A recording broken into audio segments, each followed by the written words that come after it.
Hey there gamers, and welcome to the latest edition of Almost Gaming. Here are the hot gaming headlines for the week of June 7th, 2015.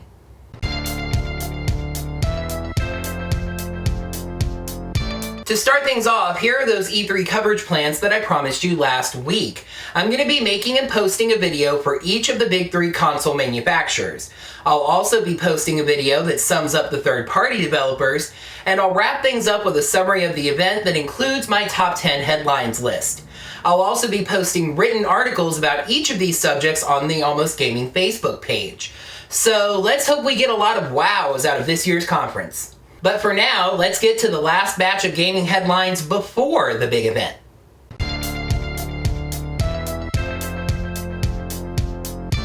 A bit of fairly breaking news for Nintendo, as this story came out just before press time. Nintendo's made a surprising announcement, perhaps even more surprising seeing as they didn't save it for E3. Have you found yourself loving the free-roaming, horde-slashing Zelda fun of Hyrule Warriors, but found yourself wishing it was just a bit more portable? Well, Nintendo has heard your hypothetical complaints and is doing something about it, as Hyrule Warriors is coming to the 3DS. And the game seems to resolve another complaint fans have had about Hyrule Warriors: lack of Wind Waker representation. The portable version will introduce Tetra and the King of Hyrule, aka the King of Red Lions, to the game, and it seems like they'll be transferable to the Wii U version. What remains to be seen is what this could possibly represent. Unlike Smash Bros., a game that was developed for two different systems at the same time, this seems to be more of a port.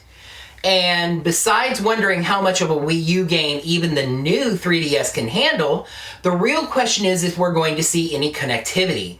If these two games are essentially one and the same, it almost stands to reason that you should be able to transfer saves and progress from one game to the other. But maybe that's the big surprise that Nintendo is saving for E3?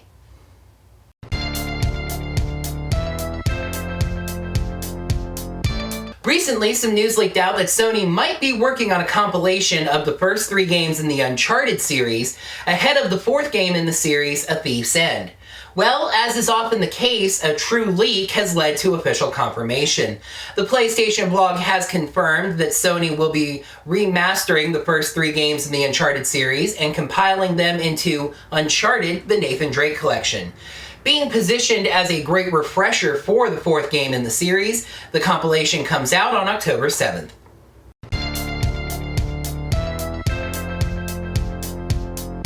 Xbox fans are nearly drooling in anticipation for the fifth entry in the Halo series, Halo 5 Guardians. It was recently announced that Nathan Fillion, known for his work on Firefly and Castle, will be reprising his role of Gunnery Sergeant Edward Buck, part of the fireteam Osiris that is hunting for Master Chief.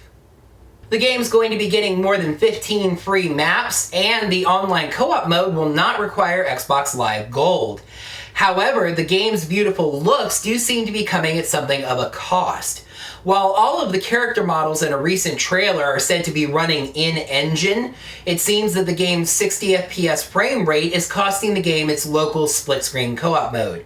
343's Frank O'Connor said that this is more than just about the look of the game, that the entire simulation is designed to run at 60 FPS and can't handle the sacrificed screen space.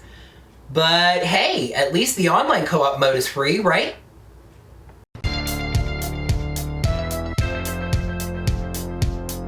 The Steam PC gaming service recently announced a new refund system, where gamers can request a refund for a game if it's less than 2 weeks after they purchased it and there's less than 2 hours of played game time.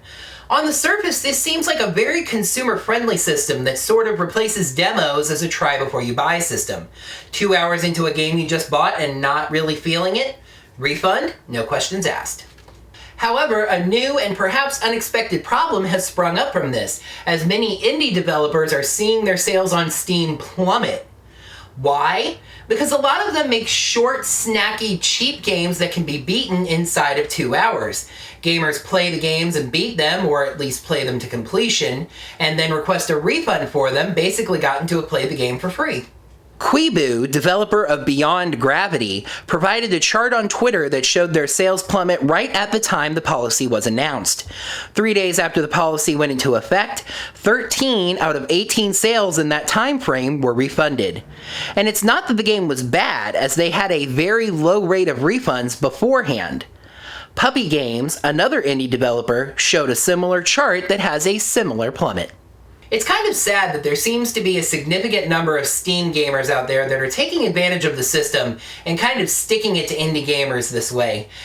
There are plenty of games out there that can be played legitimately for free. If a game on Steam costs, say, $5 or less, don't try to just get a free game out of it.